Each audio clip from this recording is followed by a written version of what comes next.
Indian railways में जो भी इंफ्रास्ट्रक्चर्स टाइप के वर्क होते हैं या सेट्स क्रिएशंस के जो भी वर्क होते हैं, जैसे जो ऐसे जिनके लिए बहुत ज़्यादा पैसे की आवश्यकता पड़ती है, लाइक न्यू लाइंस है, लाइक न्यू वैगन्स खरीदने हैं, कोचेस खरीदने हैं, पावर्स खरीदने हैं, नई ट्रेनें खरीदनी हैं।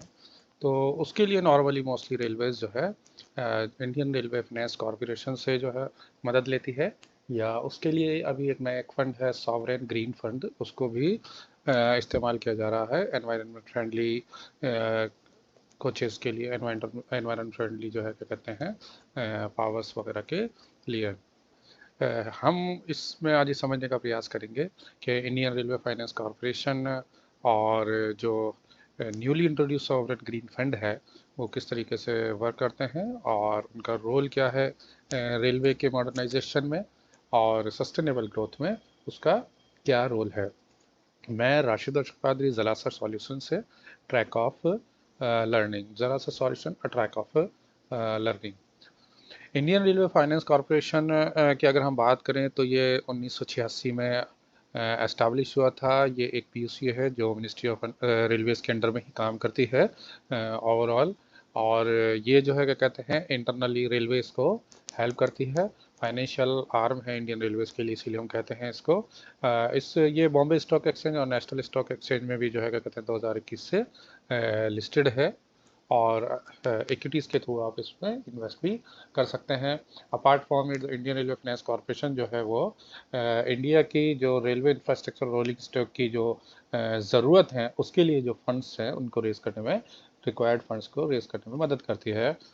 अगर हम आईआरएफसी के की फंक्शंस को अगर समझने का प्रयास करेंगे तो ये एक तो रेजिंग ऑफ फंड्स यानी फंड्स को कलेक्ट करती है, उसके लिए जो है क्या कहते हैं बोरो करती है डोमेस्टिक या इंटरनल मार्केट से, बॉन्ड्स के थ्रू या लॉन्स के थ्रू या अदर फाइनेंशियल इंस्ट्रूमेंट्स के थ्रू कलेक्ट करती है पैसा।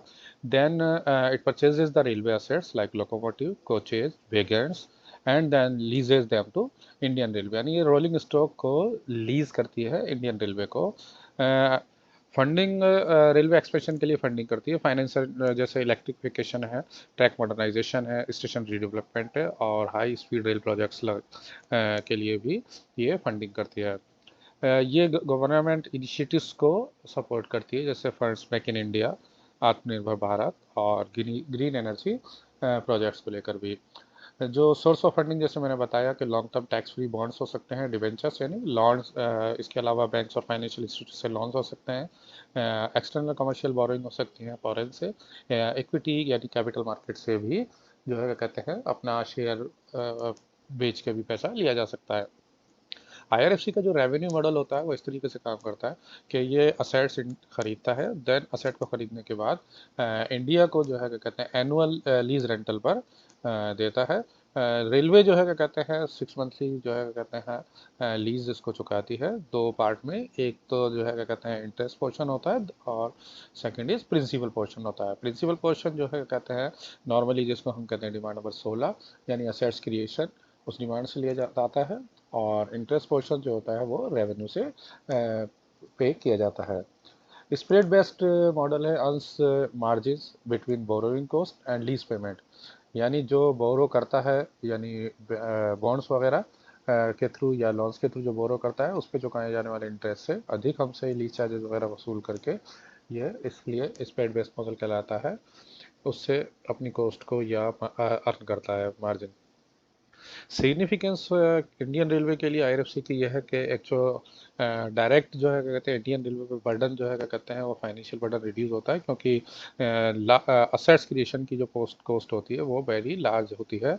इसी लगातार स्टडी इन्वेस्टमेंट मिलता रहता है रेलवे को, कंटिन्यूस फंडिंग होती है मॉडर्नाइजेशन के लिए लगातार। जैसे अगर आज की हम बात करें तो इंडियन रेलवे में अधिकतम कोचेज और वैगन्स और जो है क्या कहते हैं वो सारे के सारे आईआरएफसी द्वारा लीज्ड हैं, या पावर्स की बात करें तो वो भी।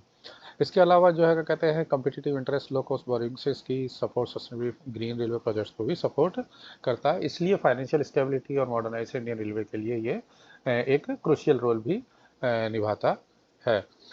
इसी के मैं एक और चीज़ आईआरएफसी में आपको बताना चाहूँगा कि हिंदुस्तान इंडियन रेलवे में 75% जो रोलिंग स्टॉक है वो IRFC लीज्ड है मैक्सिमम।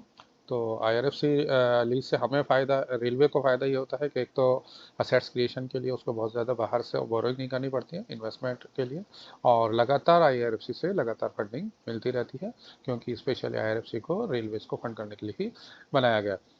इसके अलावा होता है, नेक्स्ट हम बात कर रहे हैं सॉवरेन ग्रीन फंड की। सॉवरेन ग्रीन फंड जो बिल्कुल न्यूली इंट्रोड्यूस हुआ 2023-24 में, इंडिया में पहली बार इंट्रोड्यूस हुआ, और ये न्यू सोर्स ऑफ फंड है। ये अगर इसकी बात करें, अगर रिजर्व फंड्स के तौर पर ये मेजर हेड जो है 8235 में आता है। Same category as the Nirbhaya fund, जो निर्भया फंड जो बनाया गया था हमारा, उसी के हिसाब से। और ये दो चीज़ों के लिए फाइनेंस करता है, एक तो रोलिंग स्टॉक के लिए फाइनेंसिंग के लिए बनाया गया। रोलिंग स्टॉक जो ऐसे रोलिंग स्टॉक जो नेचुरली जो है क्या कहते हैं सस्टेनेबिलिटी के लिए ज़रूरी हैं, जैसे अभी हाइड्रोजन पावर वगैरह एक्सेट्रा, इसमें इन्वेस्टमेंट किया जा रहा है। इसके अलावा electrifications, plan head 8100 metropolitan transportation projects जो होते हैं, उनके लिए भी SDF का उपयोग किया जा रहा है। अगर हम इसकी क्लासिफिकेशन की बात करें तो इसका SDF आइडेंटिफायर 35 है इंडियन रेलवे में। अगर पेमेंट्स को लेकर हम बात करेंगे तो सोर्स SDF का सोर्स क्या है, पैसा कहाँ से आता है पैसा SDF में। प्राइमरी जो फंडिंग सोर्स होता है वो एक्चुअल में बॉन्ड्स जारी करता है, SGB सॉवरेन ग्रीन बॉन्ड जारी किए जाते हैं RBI द्वारा। तो गवर्नमेंट जब इनको बॉन्ड्स को जारी करती है तो उससे हमें SDF के थ्रू प्राइमरी फंडिंग मिलती है। ये इंडिया में 2022 में आया। SGB use to raise funds for green infrastructure project. Green infrastructure projects के लिए ही इसका यूज़ किया जाता है। टू हेल्प, ये जो है कहते हैं नेट ज़ीरो कार्बन एमिशन को 2070 का जो लक्ष्य इंडियन गवर्नमेंट ने बनाया है कि net carbon zero carbon emission हमें 2070 तक ज़ीरो करना है कार्बन एमिशन को।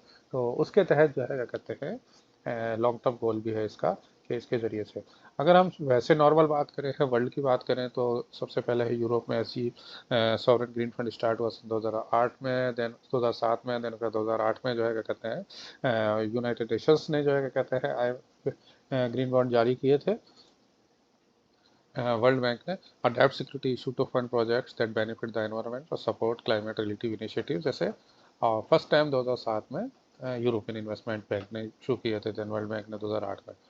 की सेक्टर्स जो फाइनेंस जो होता है इसके थ्रू, एक तो sustainable transportation metro system like renewable energy projects और ग्रीन बिल्डिंग प्रोजेक्ट्स।